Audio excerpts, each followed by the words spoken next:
Okay, now let's apply all this analysis to improving the performance of our circuits. The latency of a combinational logic circuit is simply its propagation delay, TPD. And the throughput is just 1 over TPD, since we start processing the next input only after finishing the computation on the current input. Consider a combinational system with 3 components, F, G, and H, where F and G work in parallel to produce the inputs to H. Using this timing diagram, we can follow the processing of a particular input value x. Sometime after x is valid and stable, F and G modules produce their outputs, f of x and g of x. Now that the inputs to H are valid and stable, the H module will produce the system output p of x after a delay set by the propagation delay of H. The total elapsed time from valid input to valid output is determined by the propagation delay of the component modules. Assuming we use those modules as is, we can't make any improvements on this latency. But what about the system's throughput? Observe that after producing their outputs, the F and G modules are sitting idle, just holding their output stable while H performs its computation. Can we figure out a way for F and G to get started processing the next input while still letting H do its job on the first input? In other words, can we divide the processing of the combinational circuit into 2 stages, where the first stage computes f of x and g of x, and the second stage computes h of x? If we can, then we can increase the throughput of the system. Mr. Blue's inspiration is to use registers to hold the values f of x and g of x for use by H, while the f and g modules start working on the next input value. To make our timing analysis a little easier, we'll assume that our pipelining registers have 0 propagation delay and setup time. The appropriate clock period for the sequential circuit is determined by the propagation delay of the slowest processing stage. In this example, the stage with F and G needs a clock period of at least 20 nanoseconds to work correctly, and the stage with H needs a clock period of 25 nanoseconds to work correctly. So the second stage is the slowest and sets the system clock period at 25 nanoseconds. This will be our general plan for increasing the throughput of combinational logic. We'll use registers to divide the processing into a sequence of stages, where the registers capture the outputs from one processing stage and hold them as inputs for the next processing stage. A particular input will progress through the system at the rate of 1 stage per clock cycle. In this example, there are 2 stages in the processing pipeline, and the clock period is 25 nanoseconds. So the latency of the pipeline system is 50 nanoseconds.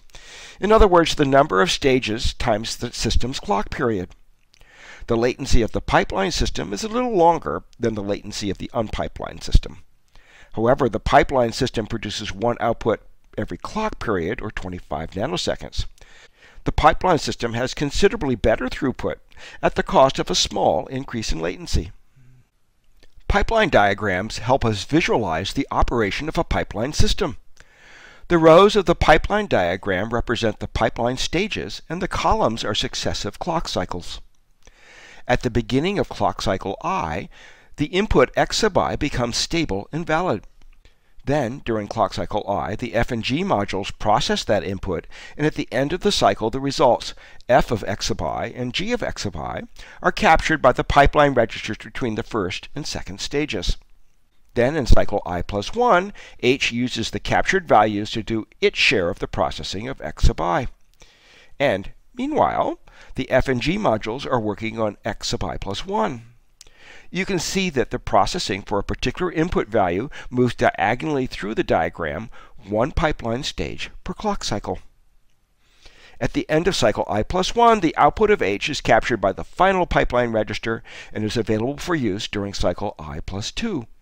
The total time elapsed between the arrival of an input and the availability of the output is 2 cycles. The processing continues cycle after cycle, producing a new output every clock cycle. Using the pipeline diagram, we can track how a particular input progresses through the system, or see what all the stages are doing in any particular cycle.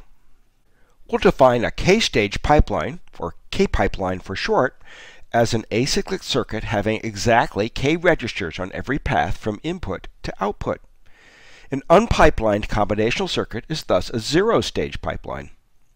To make it easy to build larger pipeline systems out of pipeline components, we'll adopt the convention that every pipeline stage, and hence every K-stage pipeline, has a register on its output. We'll use the techniques we learned for analyzing the timing of sequential circuits to ensure the clock signal common to all the pipeline registers has a period sufficient to ensure correct operation of each stage. So for every register-to-register and input-to-register path, we need to compute the sum of the propagation delay of the input register plus the propagation delay of the combinational logic plus the setup time of the output register. Then we'll choose the system's clock period to be greater than or equal to the largest such sum. With the correct clock period and exactly K registers along each path from system input to system output, we are guaranteed that the K pipeline will compute the same outputs as the original unpipelined combinational circuit. The latency of a K pipeline is K times the period of the system's clock, and the throughput of a K pipeline is the frequency of the system's clock. In other words, 1 over the clock period.